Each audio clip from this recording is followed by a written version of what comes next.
103페이지에 보면 부동산 거래 정보망 부분이 있어요. 자, 이제 이 안에 있는 내용들 개괄적으로 한 번씩 용어 같은 거를 본다. 이번 달에는 그렇게 생각하시면 돼요. 이게 뭐냐? 라는 거 있죠? 이게 뭐냐? 아까 중개계약이 뭐냐? 뭐 이런 거. 그래서 이번 달에는 그거를 갖다가 11월 달, 12월 달은 이제 보는 게 주목적이다라고 보는데, 그럼 부동산 거래 정보망이 뭐냐? 뭐 이런 거예요. 부동산 거래 정보망 하니까 뭔가가 연상되는 거 있죠? 뭐가 연상돼요? 예, 인터넷 뭐 이런 거 있고요. 자, 하나의 컴퓨터가 떠오르죠. 그래서 이 부동산 거래 정보망은 일단 누구만 가입할 수 있냐면 개업 공인중개사만이 가입할 수 있어요. 개업 공인중개사가 가입해서 정보를 서로 어떻게 돼요? 교환하는 시스템이에요. 자, 이 정보를 누구는 볼 수 없다. 일반인들은 절대로 볼 수 없는 거죠. 자, 그러면 이런 부동산 거래 정보망은 자, 어떻게 운영되느냐? 이제 운영 시스템에 대해서 간단하게만 보고 넘어갑니다. 지금은 현재는요. 인터넷망으로 일단 이용하고 있어요. 인터넷망으로 이용하는데 처음에 부동산 거래 정보망이 처음 들어왔을 때는 인터넷 시스템, 이 망과 좀 틀린 망이 있었어요. 뭐냐면 바로 이제 PC통신이라는 거 있었죠. 혹시 PC통신 해보셨어요? 네, 천리안, 네, 하이텔 이런 거 있었죠? 네.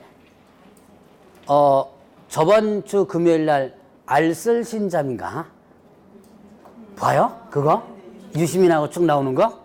거기에 보니까 제주도에 컴퓨터 박물관이 있더라고요. 컴퓨터 박물관이 있는데 거기에서 PC통신 접속하는 게 이렇게 보여지더라고요. 참 오랜만에 봤는데 저는 옛날에 PC통신을 4개를 했었어요.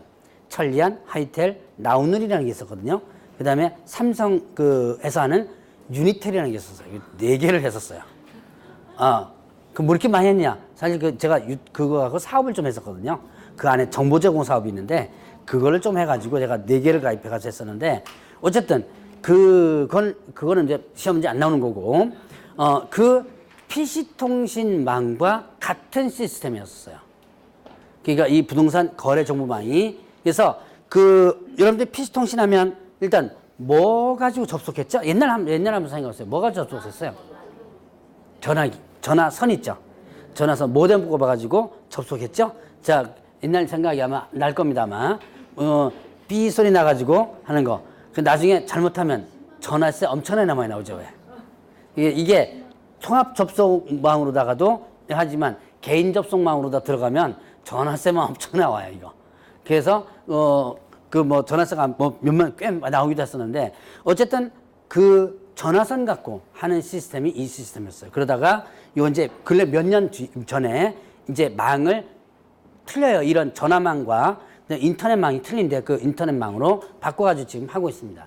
자, 어쨌든 자, 여기서는 누구만 가입할 수 있는 거다. 개업, 공인중개사 가입해서 서로 정보를 어떻게 한다? 교환하는 시스템이다. 라는 것만 일단 기억하고. 그러면 이 정보망을 어떻게 이용하느냐. 자, 이 이용 절차를 정확하게 이해하고 있어야지만 나중에, 오늘은 안 하겠지만 나중에 개업공개사의 의무와 거래정보사업자 의무를 볼 거거든요. 그 의무를 이해할 수 있어요. 이 의무가 왜 나왔는지를 이해할 수가 있습니다. 자, 보죠. 지금 현재 여기가 부동산 거래 정보망입니다. 이 정보망을 운영하는 사람을 뭐라고 표현하냐면 거래 정보 사업자를 해요. 그래서 거래 정보 사업자.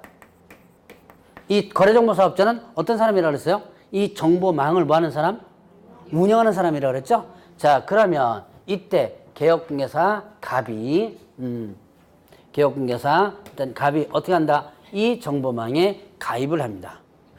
정보망 지금 협회에서 지금 운영하고 있는데 한방인가 그럴 거야 아마. 가끔 광고도 나오더라고요 보니까. 자, 그래서 일단 가입해요. 근데 가입하면 공짜냐? 공짜 아닙니다. 이용료 다 줘요. 그래서 가입비하고 월 이용료 얼마 줘요. 주면서 가입을 합니다. 자, 그러면 이제 을이라는 개업공개사도 이 정보망에 가입을 하는 거예요. 그러면 자 갑이 A의 물건을 의뢰받습니다. 팔아줘. 이제 아까 의뢰받아가지고 얘가 접수합니다. 무슨 계약? 아까 배운 거 복습이에요. 중개계약이죠. A와 누구 사이에서?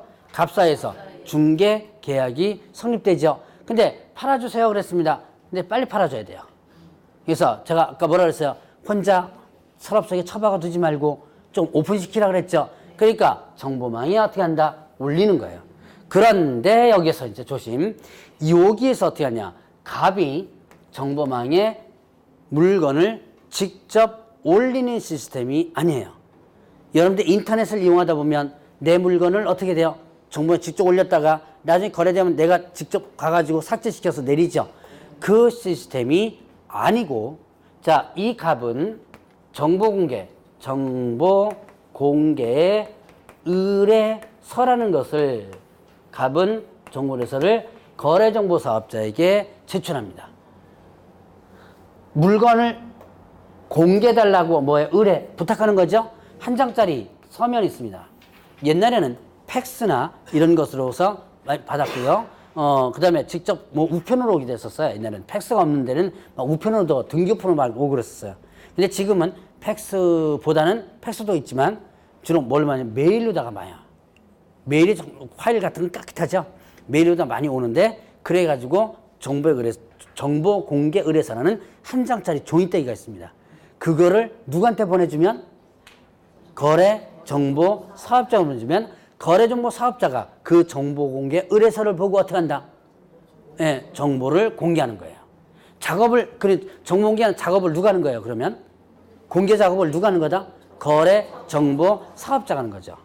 자, 그래서 이거를 이제 문물 정보로 올리는 거죠. 자, 여기서 이제 여러분들이 이용 절차에서 가장 중요한 이용 절차. 내가 물건 정보를 직접 올린다, 못 올린다? 네, 못 올린다. 내가 직접 물건 정보를 못 올리고, 결국은 이렇게 올려달라고 어떻게 돼요? 이거를 보내주는 거예요. 그러면 그걸 근거로 해서 정보 공개 의뢰서를 근거로 해가지고 누가 작업해서 올려요? 거래정보 사업자가 작업해서 올리는 거예요. 자, 이렇게 해서 이제 물건 정보가 여기 올라갔습니다. 그러면 을이 B로부터 어떻게 한다? B로부터 의뢰를 받습니다. 뭐 어떤 의뢰 받아요? 예, 사달라 매수 중개를 받는 거죠. 자, 그러면 을이 사달라 그러고 얘는 접수받았습니다. 뭐예요? 그렇죠. 중개 계약이죠. 자, 그러면 중개 계약처럼 근데 내가 가지고 물건이 없거든요. 매물정 대장에 원하는 물건이 있다면 이거 어떻습니까? 바로 내주면 되는데 내가 매물 대장에 보니까 원하는 물건이 없으니까 자, 기왕 돈 내고 가입했죠? 여기로 접속해서 들어가는 거예요. 자, 이제 접속을 딱 합니다. 접속을 해서 들어가면 자, 여기에 갑이 올려놓은 물건이 이렇게 보이는 거예요. 그러니까 이제 여기 아파트 단지인데 여러분들 이제 여기 보면 무슨 아파트예요? 삼익? 무슨 아파트? 하늘채? 그럼 광명시 무슨 동 하늘채 이렇게 딱 검색을 하면요. 이 아파트 매물 내역이 쫙 나와요. 그런 식으로 이제 검색이 쭉 됩니다. 그러면 이제 그 중에 이렇게 이제 그 중에서 너 어떤 게 원하느냐 이런 식으로 이제 쭉 보죠. 보다 보면 요거 면적도 괜찮고 가격도 괜찮네요. 그럼 이거를 이제 얘가 어떻게 돼요? 이 정보를 통해서 소개시켜줬죠? 오케이를 하면 자, 이때 을은 누구한테 연락할까요? A한테 연락할까요? 갑한테 연락할까요? 그렇죠. A한테 연락하면 큰일 나죠. 난 그래도 인심 써가지고 물건을 공개했는데 근데 어떻게 돼요? 근데 나중에 A한테 직접 가가지고 하면 나 졸지에 물건 어떻게 돼요? 뺏기는 거죠. 그러니까 이때 A의 정보는 없습니다. A의 매물 정보만 있지 A의 신상 정보는 없어요. 그럼 누구의 정보만 있는 거예요? 개업공개사 갑에 대한 전화번호라든가 주소라든가 이것만 뜹니다. 그러면 이제 을이 누구한테 연락해가지고